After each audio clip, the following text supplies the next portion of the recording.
क्या क्या पढ़ लिए थे पिछली क्लास में? अपन लोगों ने स्टार्ट किया था करंट इलेक्ट्रिसिटी, है ना? उसमें अपन लोग सबसे पहले पढ़ रहे थे चार्ज सीखा था। चार्ज क्या होता है? रिवाइज करो जल्दी जल्दी। चार्ज क्या होता है? प्रॉपर्टी ऑफ बॉडी, है ना? जस्ट लाइक मास, जैसे किसी बॉडी पे एक प्रॉपर्टी होती है मास, उसी तरह एक और बॉडी में एक और प्रॉपर्टी हो सकती है। क्या हो सकती है? चार्ज की प्रॉपर्टी हो सकती है। ठीक है। चार्ज कितने टाइप के होते हैं?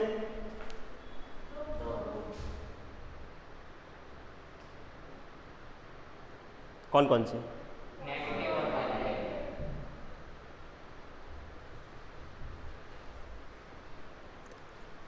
चार्ज दो प्रकार के होते हैं ना, पॉजिटिव और नेगेटिव।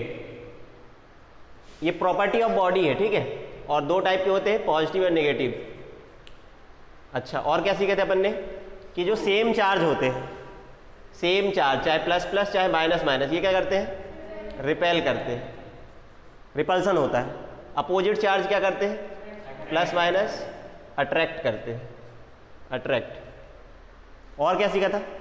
प्रॉपर्टी, मेन 3 प्रॉपर्टी अपन ने सीखी थी या नाम जाने थे, शायद एडिटिविटी बताया था। हाँ वो तो बताया था, लेकिन प्रॉपर्टी क्या बताई थी? एडिटिविटी बताई थी। Additivity property, additive, charge additive होता है ना? इसके पहले मैंने बताया था चार्ज स्केलर क्वांटिटी है ना? Charge is scalar. स्केलर मतलब एज अ नंबर। चार्ज एक नंबर है, नंबर जैसे अपन इसको ऐड या सब्ट्रैक्ट कर सकते हैं। इसी प्रॉपर्टी को अपन लोग एडिटिविटी कहते हैं, एडिटिविटी। और इसके बाद कौन सी प्रॉपर्टी देखे थे? कंजर्वेशन ऑफ चार्ज, है ना? Charge neither can be create not destroyed. Charge को अपन लोग बना नहीं सकते और डिस्ट्रॉय भी नहीं कर सकते, बट एक बॉडी से दूसरी बॉडी में ट्रांसफर जरूर कर सकते हैं। उसको बोलते रहे अपन लोग conservation of charge,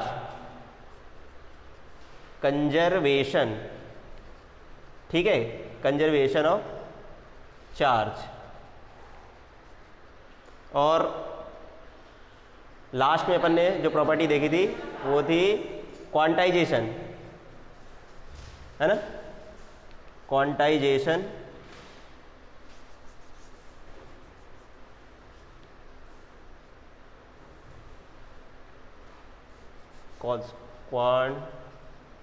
quantization of charge, quantization of charge, जिसमें से अपन लोग ये सब प्रॉपर्टी पढ़ चुके हैं। क्वांटाइजेशन से रिलेटेड अपन लोग क्या कर रहे थे? कुछ न्यूमेरिकल कर रहे थे ना, किए थे शायद 1-2 ठो। तो it is a property of, तो चार्ज क्या है? प्रॉपर्टी ऑफ मैटर या बॉडी, जस्ट लाइक मास।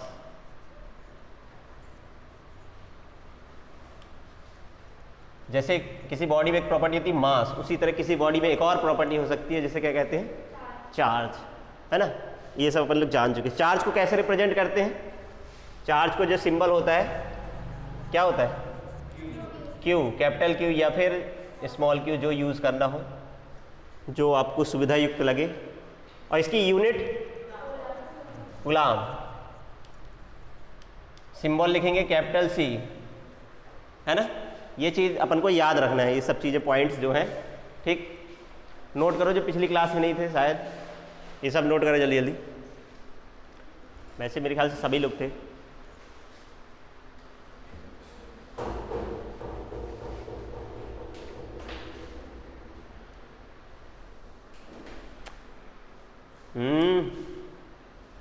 खतरों के खिलाड़ी, बहुत खतरा इधर है ना, द्वार पास कीचड़।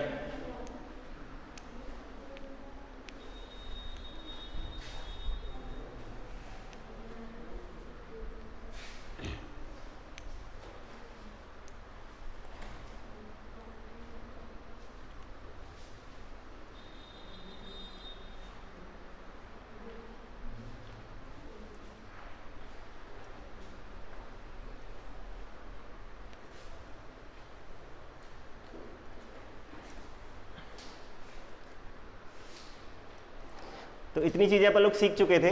इसके बाद मैं शायद एडिटिविटी बता दिया था, कंजर्वेशन, क्वांटाइजेशन। क्वांटाइजेशन से रिलेटेड अपन क्वेश्चन कर रहे थे ना,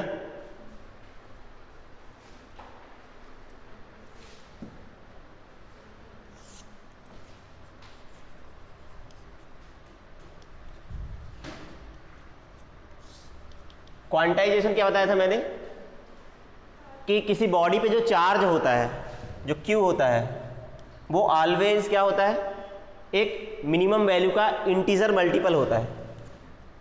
मिनिमम वैल्यू E होती है, उसका इंटीजर मल्टीपल, है ना।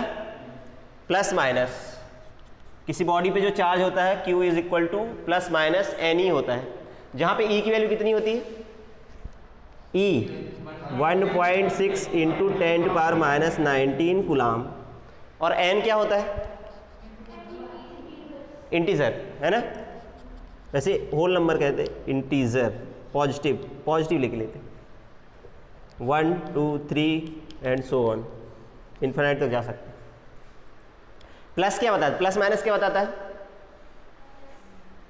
प्लस माइनस ये बताता है, प्लस बताएगा इलेक्ट्रॉन की कमी को। अगर किसी बॉडी से इलेक्ट्रॉन निकलते हैं, है ना, एक बॉडी से अगर इलेक्ट्रॉन निकालेंगे, इस बॉडी से अगर इलेक्ट्रॉन निकालेंगे और एक बॉडी को मान लो इलेक्ट्रॉन मिल रहे हैं, इस बॉडी से निकला, अगर इस बॉडी से इलेक्ट्रॉन निकलेगा या चार्ज निकलेगा तो इस पर कैसा चार्ज आएगा, पॉजिटिव चार्ज आएगा, और अगर इस बॉडी को इलेक्ट्रॉन मिलेगा तो नेगेटिव चार्ज आएगा। अगर एक इलेक्ट्रॉन निकलेगा इससे तो प्लस E चार्ज आएगा, और अगर इसको एक इलेक्ट्रॉन मिलेगा तो माइनस E चार्ज आएगा, और इसको दो इलेक्ट्रॉन निकलते अगर इधर से तो प्लस 2E, और इसको दो इलेक्ट्रॉन मिलते तो माइनस 2E, अगर तीन निकलते तो 3E, यहाँ माइनस 3E, और अगर यहाँ से N इलेक्ट्रॉन निकलते तो प्लस NE, और इसको N इलेक्ट्रॉन मिलते, है ना, तो माइनस NE। तो इसी तरह किसी बॉडी पे जो चार्ज होता है वो प्लस NE होगा या माइनस NE होगा, ठीक है। तो ये अपन ने लिखा था Q is equal two plus minus NE, इतनी चीज अपन बता दिए थे, है ना। कल मैंने एक क्वेश्चन दिया था, मतलब पिछली क्लास में, कि क्या क्वेश्चन था, हाउ मैनी इलेक्ट्रॉन, E का मतलब था इलेक्ट्रॉन, शॉर्ट में लिख दिया था, how many electron makes 1 coulomb charge, ये अपना क्वेश्चन था। या in 1 coulomb charge how many electrons are present, ऐसे भी लिख सकते हैं। तो इसका आंसर अपन को बोला कितने इलेक्ट्रॉन एक कूलाम चार्ज बनाते। Q की वैल्यू पता है इस क्वेश्चन में, चार्ज पता है, Q दिया है, तुम लोग को दिख रहा है ये, अगर नहीं दिख रहा तो यहाँ इस तरफ इसमें बैठ जाना, ठीक है। हाँ, तो Q की वैल्यू पता है, Q की वैल्यू कितनी है, 1 कूलाम, Q पता है। इस बार अपन को N फाइंड करना है, और ये तो अपन को रट लेना है, यह तो गिवन होता है, गिवन नहीं है तो अपन को इसको याद कर लें, E की वैल्यू इतनी होती है। तो फार्मूला अप्लाई करेंगे, Q is equal to NE, plus minus कोई फर्क नहीं पड़ेगा। तो इसकी वैल्यू हो गई 1, ठीक है, 1 कूलाम, और N की वैल्यू निकालना है, E की वैल्यू 1.6 इंटू 10⁻⁻19 कूलाम।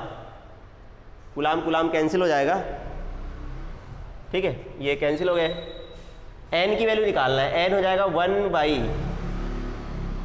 बाई बाजू वाली क्लास, डिवाइड में, इसको डिवाइड में ले जाएंगे तो 1.6 इंटू 10⁻⁻19। अब देखो इसको कैसे सॉल्व करें, इसको पावर को ऊपर ले जाओ, कितनी हो जाएगी ये, 10 की पावर 19 हो जाएगी। एक्सपोनेंट अपन ने पढ़ा ना, जब पावर नेगेटिव है ऊपर जब जाएगी तो पॉजिटिव हो जाएगी, तो 10 की पावर -19 है तो ऊपर जाएगा तो प्लस का 19 हो जाएगा।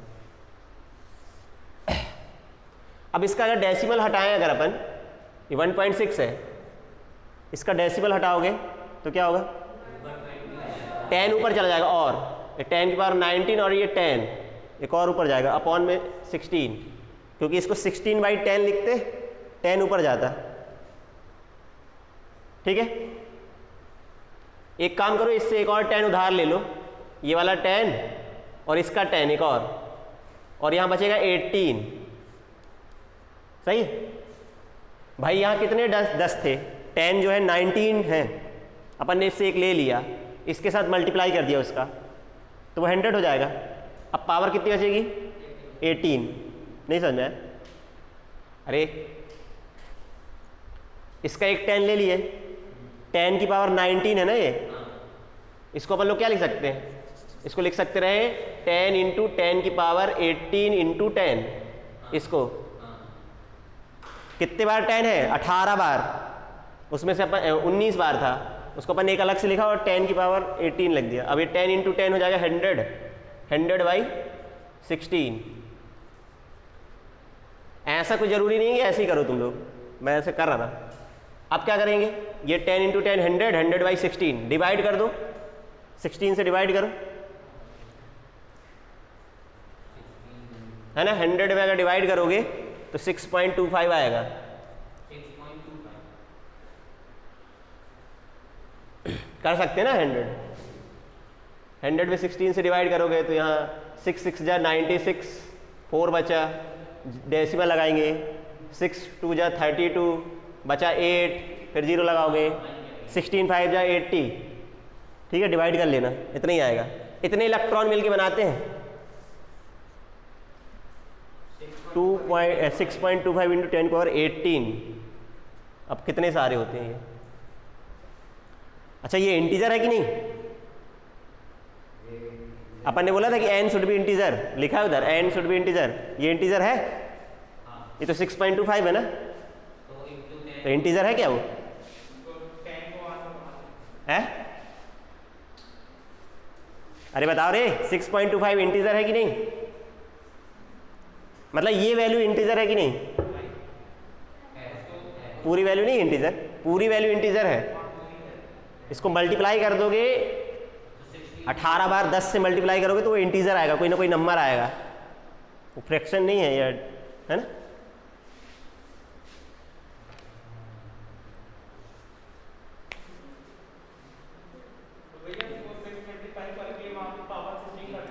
है?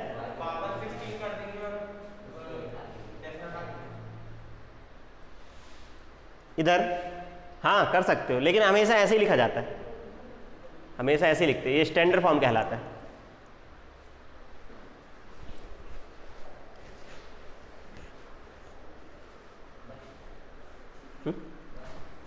क्या बस इतना ही तो था? कठिन था क्या? कठिन तो नंबर इसको सॉल्व करना।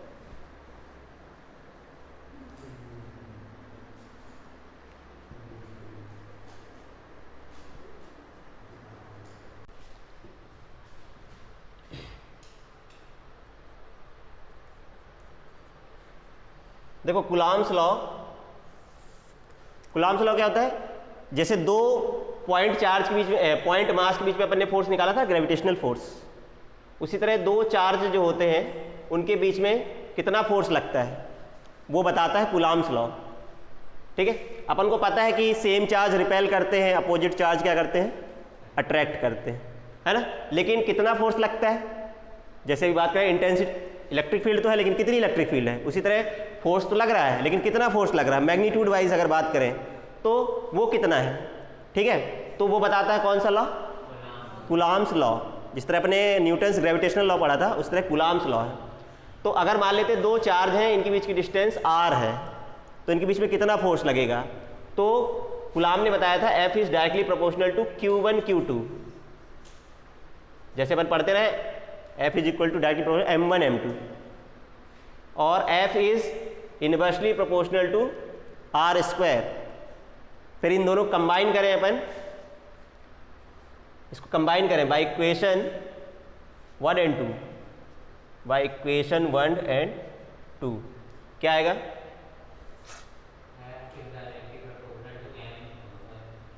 Q1 Q2 by R square.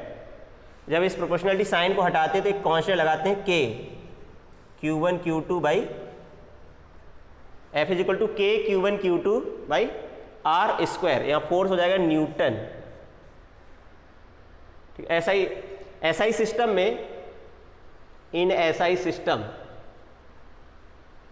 इस K की जो वैल्यू होती है, जैसे अपन वहां G की वैल्यू याद किए थे, 9 इंटू 10 की पावर 9 होती है न्यूटन मीटर स्क्वायर कुलाम की पावर -2। अगर इसको यहाँ रख देंगे तो क्या मिलेगा, F is equal to 9 into 10 की power 9 Q1 Q2 by R square. ठीक है, इसको याद रखना है। सबसे पहले कूलॉम्स लॉ लिखो, फिर इसके बाद इंटेंसिटी की बात करेंगे। लिखो कूलॉम्स लॉ, पहले हेडिंग लिख लिए थे क्या, चेंज कर लो, भूल ही गया था मैं तो। Coulomb's law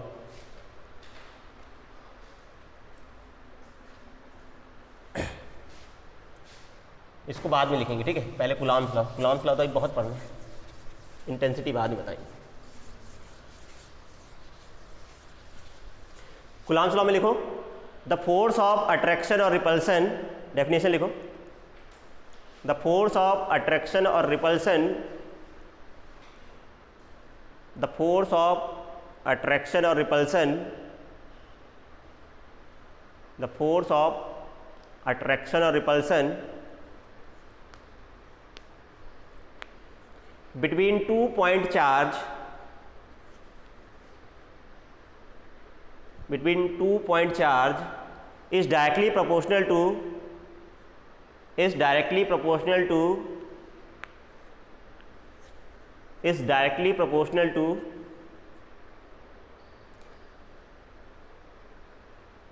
product of their magnitudes,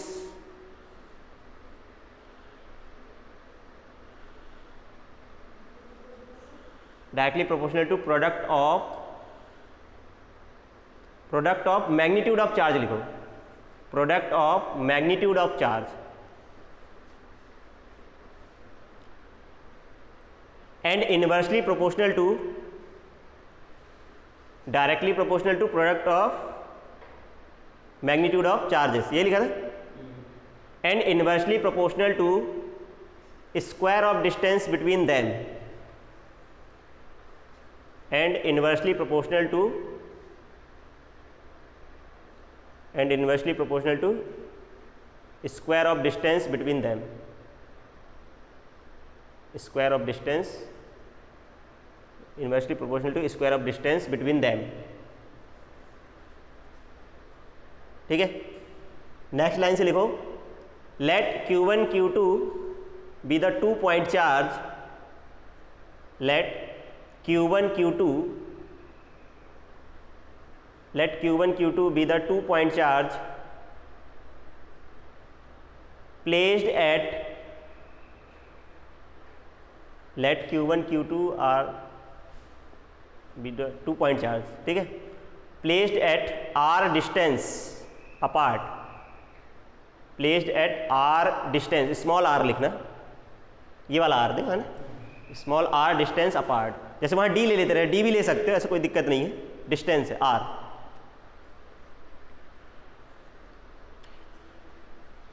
क्या लिखा अपन ने,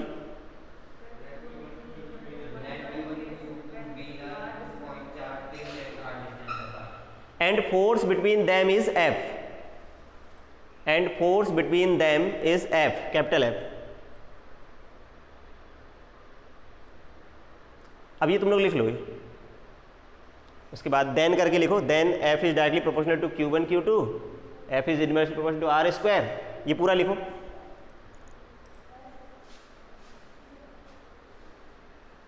नहीं लिख पाए, वो छूट गया क्या, तो छापो जल्दी से।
लिख लिए थे क्या तुम लोग इंटेंसिटी वाला पूरा?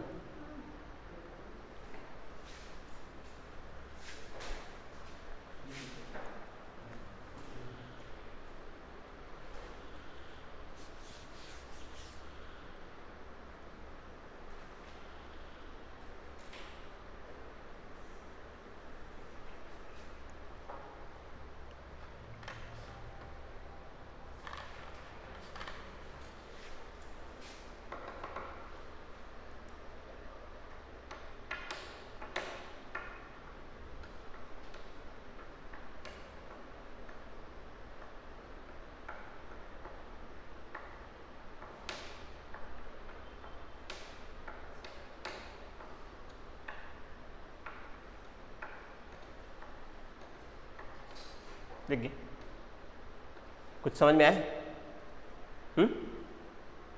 ग्रेविटेशनल लॉ पढ़ा है? ग्रेविटेशनल लॉ है ना, वैसे ही है। दो चार्ज के बीच में कितना फोर्स लगता है उसको अपन कूलाम फोर्स भी कह देते हैं। जिससे ग्रेविटेशनल फोर्स होता रहा है ना, कितना उसका फार्मूला होता रहा, F is equal to Gm1m2 upon R square या D स्क्वायर, है ना।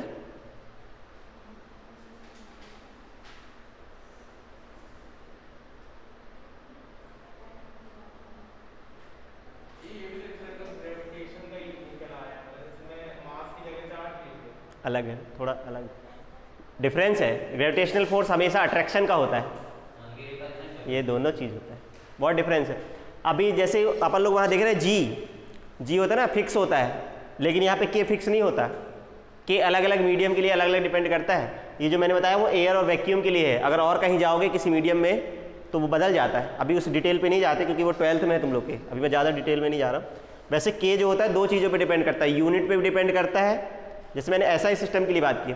ऐसे अगर CGS सिस्टम के लिए के की वैल्यू 1 लेते हैं और फोर्स की फिर यूनिट क्या हो जाती, CGS यूनिट डायन, याद है कि नहीं? तो के की वैल्यू 1 रखते हैं और यहाँ पे डायन हो जाता है, तो वो चीज़ अलग है। सिस्टम और दो चीज़ों पे डिपेंड करता है, के सिस्टम पे और मीडियम पे, वो 12th में पढ़ोगे, बहुत सारी चीज़ें हैं, अभी फिलहाल इतना ही याद रखो, ठीक है। तुम लोग को कुछ चीज़ें और काम आएगी जो मैं बता दूँ। स्मॉल यूनिट ऑफ चार्ज, देखो स्मॉल यूनिट्स ऑफ चार्ज, जैसे क्या होता है, कूलाम तो एक यूनिट हो गई, इससे छोटी यूनिट भी होती है, जैसे माइक्रो कूलाम, म्यू लिख देते हैं, म्यू, इसको म्यू पढ़ते हैं, माइक्रो कूलाम, इसका मतलब होता है 10⁻⁻6 कूलाम। पहले चलो मिली होता है 10⁻⁻3, और माइक्रो भी होता है, माइक्रो 10⁻⁻6, छोटी यूनिट्स हैं। एक नैनो कूलाम होता है 10⁻⁹, एक पिको कूलाम भी होता है 10⁻12, ये छोटी यूनिट्स हैं चार्ज की, ठीक है। जहाँ जरूरत पड़ेगी उसको यूज़ करना है। के की वैल्यू हमेशा याद रखना है, के की वैल्यू कितनी, 9 × 10⁻9, जैसे ग्रेविटेशनल कांस्टेंट की वैल्यू 6.67 × 10⁻12 याद किए थे, उसी तरह के की वैल्यू याद रखना 9 × 10⁻9। यूनिट याद रह जाए तो अच्छी बात है, लेकिन ये स्मॉल यूनिट है। अब जैसे तुमको क्वेश्चन मिला, कहीं डाला बेला क्वेश्चन मिल गया, अपन को सॉल्व करना है। मान लो कि दो चार्ज दिया है, एक बोला 3 माइक्रो कूलाम का चार्ज है और एक बोला 6 माइक्रो कूलाम का चार्ज है। इनके बीच की डिस्टेंस मान लो 3 मीटर है, तो बोलता find the force between them, इनके बीच में कितना फोर्स लगेगा, कूलाम फोर्स। समझ रहे हो, ये Q1 है और ये Q2 है, और इनके बीच की डिस्टेंस 3 मीटर है, या 0.3 ले लो और कठिन कर लो, तुम लोग से स्क्वायर ना करते हो, 0.3 मीटर है, ज़्यादा डिस्टेंस ज़्यादा दूर हो जाएगी, 3 मीटर। इनके बीच में फोर्स बताओ कितना होगा, F की वैल्यू निकाल के बताना इस फार्मूले से। दिया तो है, देखो कैलकुलेट करना, ठीक है।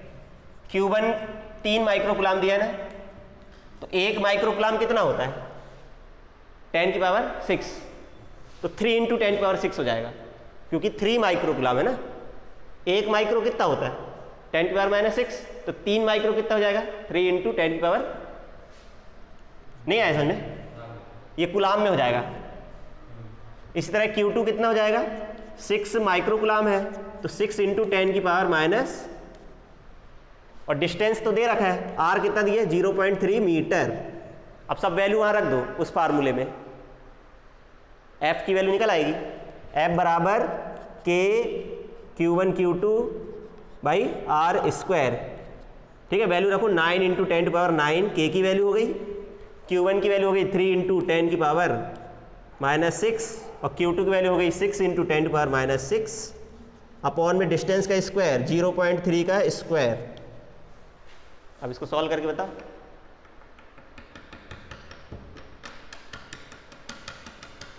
हाँ राज, कठिन है क्या, कहीं दिक्कत हो तो बताओ, क्या चीज़ इसमें दिक्कत है?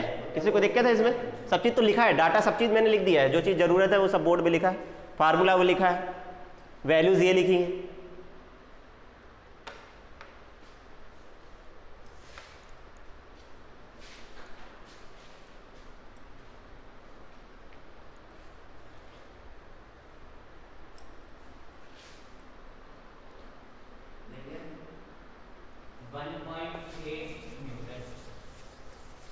कैसे 1 पॉइंट आ जाएगा भाई? 1.8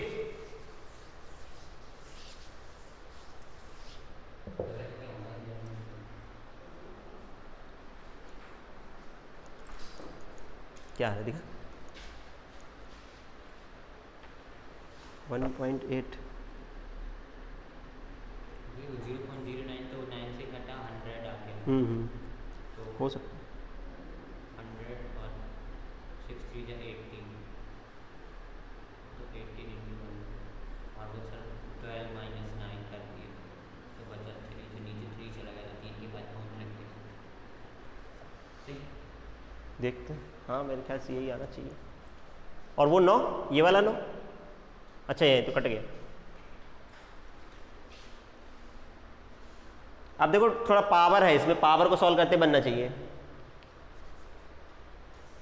ये 9 इंटू 3 इंटू 6, 9 इंटू 3 इंटू 6, और देखो ये पावर, ये 9 है, और ये देखो पावर -6 और -6 कितनी हो जाएगी, -12, माइनस माइनस है ना, पावर जुड़ेगी, मल्टीप्लाई में पावर ऐड होती है, माइनस माइनस वाली ऐड हो जाएंगी, और इसका 0.3 इंटू 0.3 है ना। अब देखो ये कितना आएगा, अभी देखो इसको मल्टीप्लाई करना हो तो कर लो, नहीं तो कट जाएगा, वैसे मैं नहीं कर रहा हूँ अभी क्योंकि वो कटेगा। 10 की पावर -3, 12 में से 9 गए तो -3 बचा। इस देखो इसको लिखोगे 3 इंटू 3, इसको लिखोगे 3/10, इसमें भी 3/10, 10 10 ऊपर चले जाएंगे, इसका एक 10 और इसका एक 10, डेसिमल हटाओगे तो 10 ऊपर जाएंगे, 3 से 3 कैंसिल, 3 2 जा 6 और 2 9 या 18, 18 इंटू 10 की पावर ये कितनी है, ये 1 ये 1 ये 2 हो गया। अरे देख लो यहाँ, छापो नहीं, करना तुम्हें कोई कैलकुलेशन, ये 1 और ये 2, 3 में से 2 गए तो -1 बचेगा। अब इसको कैसे लिखोगे, हाँ या ये तो ये 1/10 ही तो है ना, तो 1.8 न्यूटन आएगा।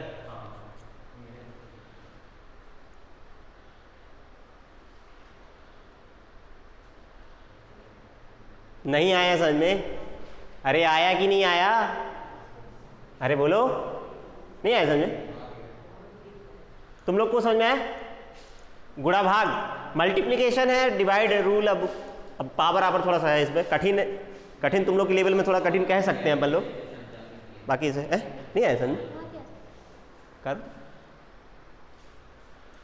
तो नाम ही भूल गई अपना, बोल रही थी नाम भूल गई। हाँ अंकिता आ गए समझ, पड़ोसी से पूछ लो, बन जाएगा।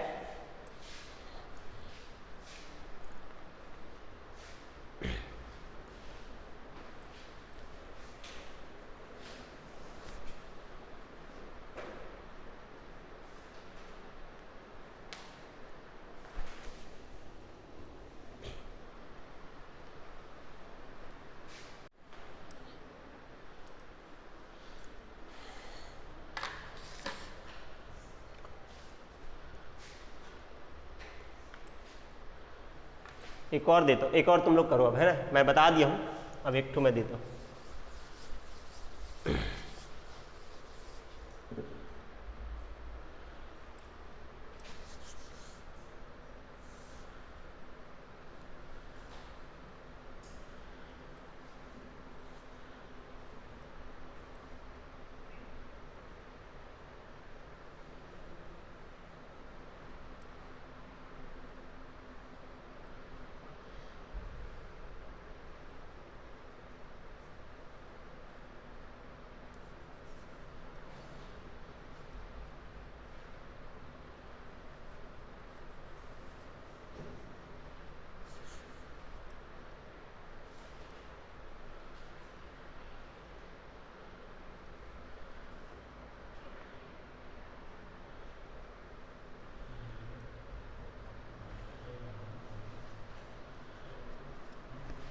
ये जानते हो ये क्या होता है?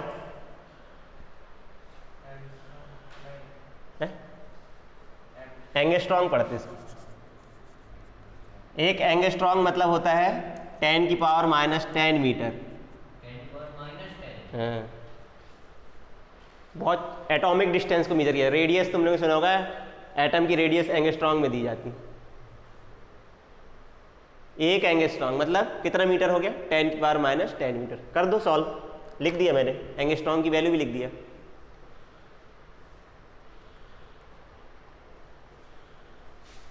स्मॉल यूनिट्स ऑफ डिस्टेंस है, एंगस्ट्रॉन्ग, फर्मी, फर्मी 10 की पावर -15।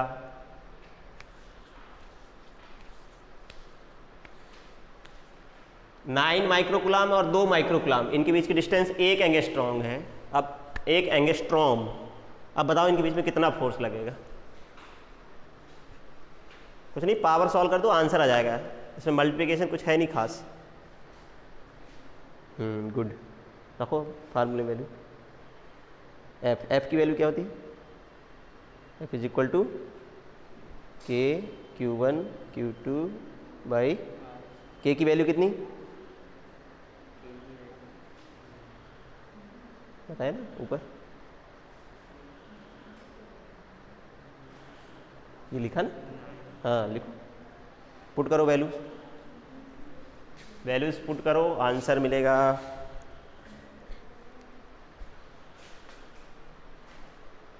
जल्दी बताओ रे आंसर।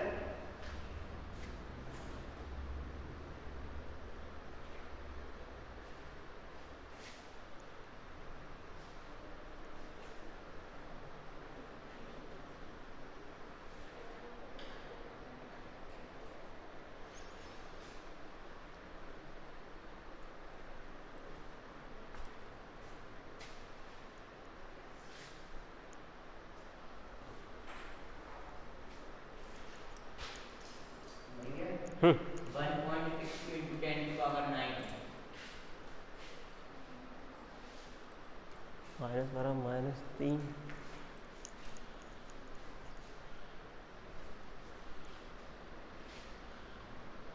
क्या दिखा?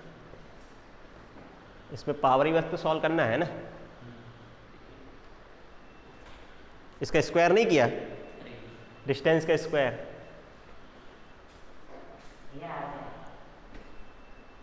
कितना है? 162 × 10 की पावर 17। देखा? हाँ तो भाई 19 मीटर, 1.62 × 10⁻19, बाकी 10 के बराबर। 81 1.6। बस 1 के बाद पॉइंट नहीं लगा, इसलिए मैंने लगाया है, तो मेरा 19 क्या हो गया? बनेगा कि नहीं बनेगा? हाँ 1.62 × 10 की 1.62 लिखो, 1.62 × 10 की पावर और बढ़ा दो 2 स्टैंडर्ड में। नहीं बना? अरे ये तो सिंपल है यार, सिंपल भी नहीं, सिंपल है ये। F इज इक्वल टू, देखो मैं डायरेक्ट वैल्यू रखता हूँ, के Q1 Q2 by R square. के की वैल्यू 9 × 10 की पावर 9। Q1 की वैल्यू कितनी? Q1 की वैल्यू कितनी? 9 × 10 की पावर -6 और Q2 की वैल्यू 2 × 10 की पावर -6 अपॉन डिस्टेंस का स्क्वायर। 1 एंगस्ट्रॉन्ग मतलब 10 की पावर -10, तो 10 की पावर -10 का स्क्वायर। इसमें कुछ नहीं था, मल्टीप्लाई ही था। अब 9 का पहाड़ा तो बनता होगा, टेबल बनती ना होगी। 9 9 जा 81, 81 और 81 की टेबल 2 बार पढ़ो। 162 इंटू 81 की है। और ये देखो, ये पावर -6, ये -6, -12 और उसमें से 9 गए, -3 और ये 10 की पावर -20 है ना। ये ऊपर जाएगा, ये जब ऊपर जाएगी पावर तो प्लस का 20 हो जाएगी, मतलब 20 में से 3 गए तो 17 बचेगा। देखो मैं डायरेक्ट, ये है आंसर इसका। या इसको स्टैंडर्ड में लिखेंगे तो डेसिमल, अभी डेसिमल इधर पे है, इसको इधर लाना है, तो 1.62 इंटू 10 की पावर 19 हो जाएगी। नहीं, बढ़ती है, ऐड होती है इस तरफ। ये माइनस का होता तो +15 हो जाए, -15 हो जाती अगर ये माइनस का होता। ठीक है, जैसे इस केस में था ना, इस तरफ गए तो एक पावर प्लस हो जाएगी, +1, तो वो 0 हो जाएगा, फिर 0 मतलब 1 हो जाएगा।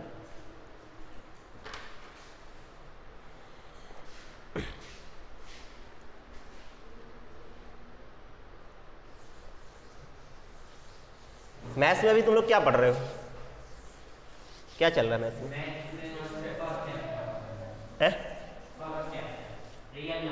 रियल नंबर चल रहा है।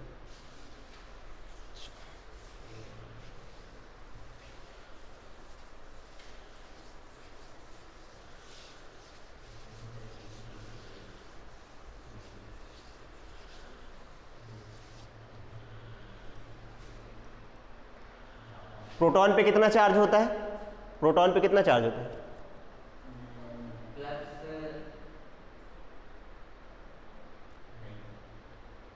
नहीं पता, इतना ही होता है।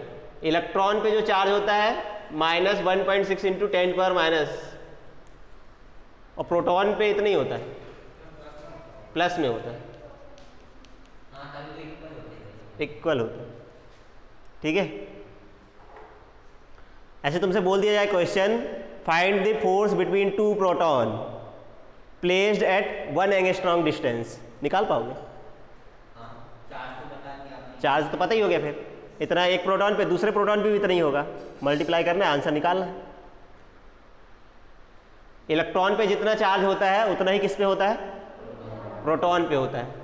ठीक है, बस ये रहता है कि इलेक्ट्रॉन पे नेगेटिव होता है और प्रोटॉन पे पॉजिटिव होता है, वो साइन का डिफरेंस रहता है। चार्ज की वैल्यू दोनों पे सेम होती है, ये इलेक्ट्रॉन पे चार्ज है, चार्ज ऑन इलेक्ट्रॉन, ये चार्ज ऑन प्रोटॉन, तो कर सकते हैं। या बोले 2 इलेक्ट्रॉन के बीच में फोर्स निकाल के बताओ, डिस्टेंस कुछ दे दे, तो चार्ज तो पता है 1 इलेक्ट्रॉन पे कितना चार्ज होता है। ठीक है,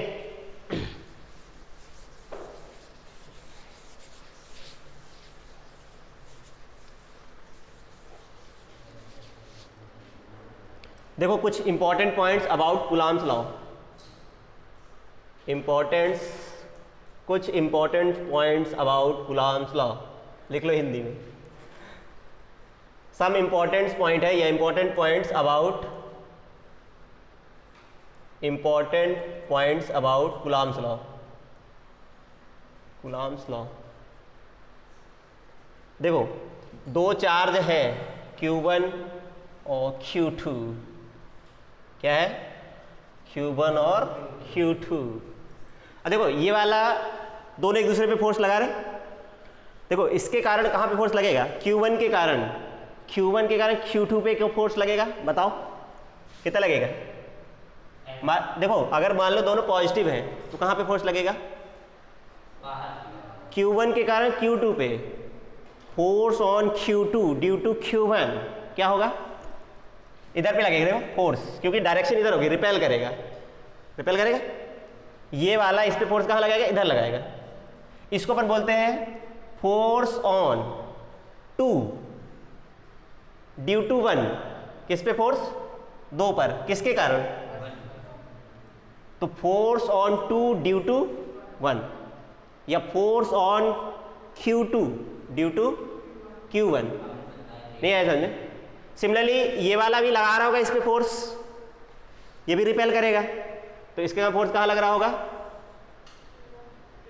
इधर लगेगा, इसको क्या बोलेंगे, F1 force on 1 due to 2। या फिर ऐसे ही होता है, अगर अभी तो ये दोनों प्लस के हैं, मान लो अपोजिट नेचर के होते तो क्या होता, ये वाला इस पे फोर्स लगाता, इधर लगता, फोर्स होता तो वही, और ये वाला भी खींच रहा होता है इसको अपनी तरफ, अट्रैक्ट करेगा तो इधर लगेगा। ऐसा ग्रेविटेशन में होता रहा है ना। लेकिन यहाँ पे इलेक्ट्रोस्टैटिक्स में ऐसा नहीं होता, वो आइदर रिपल्सन होगा या अट्रैक्शन का होगा, इसमें तो कोई शक वाली बात नहीं।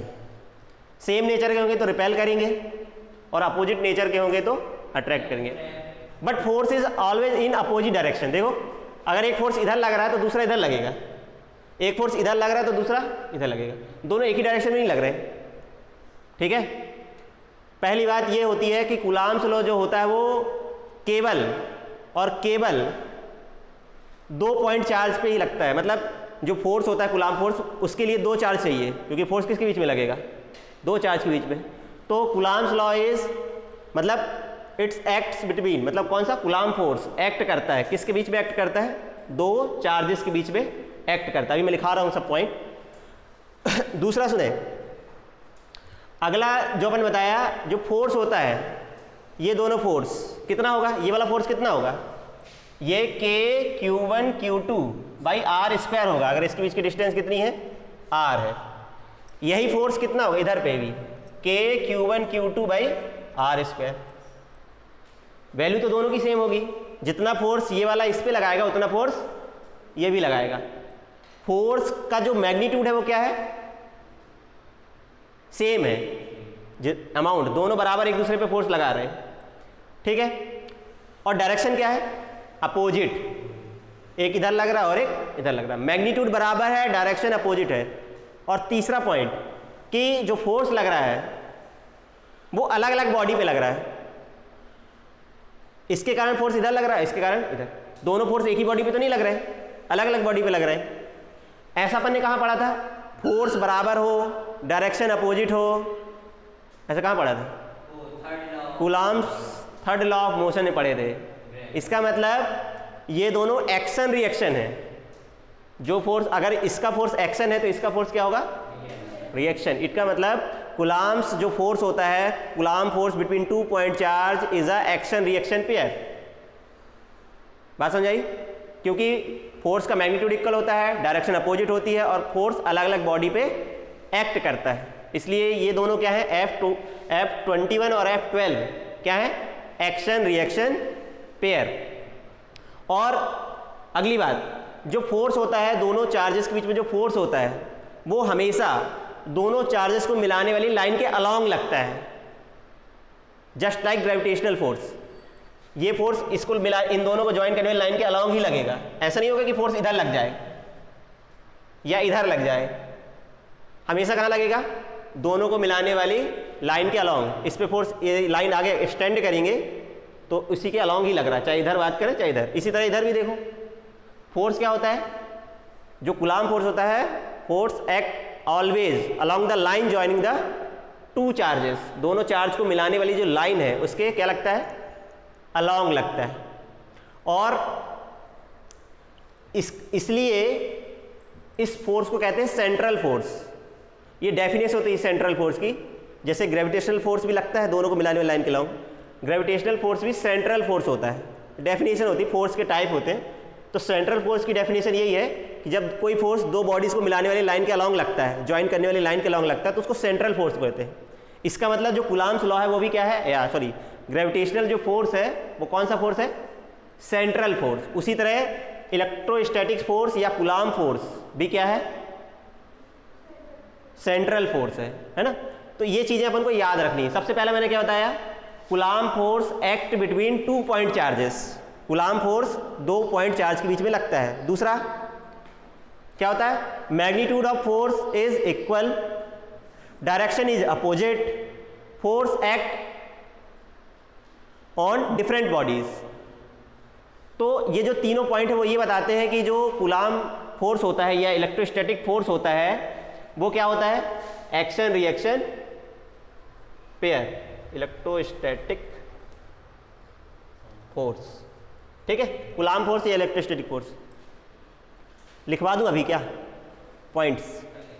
कल लिख लेंगे, ठीक है। समझ में आया कि नहीं आया? पांचों पॉइंट याद रखने हैं जो मैंने बताए हैं, 4-5 जो भी पॉइंट बोले। क्या क्या याद रखने हैं? Force act between 2 point charge, है ना। Magnitude of force is equal, direction is opposite, है ना। Force act on different bodies या 2 bodies, so forces are action reaction pair, coulomb force. और क्या बताया? Force always act along the line joining the 2 charges, so it is a central force. ठीक है, लिख लो अगर लिख पाओ तो, नहीं तो कल मैं लिखाऊंगा। कल पढ़ लिख के आना थोड़ा सा।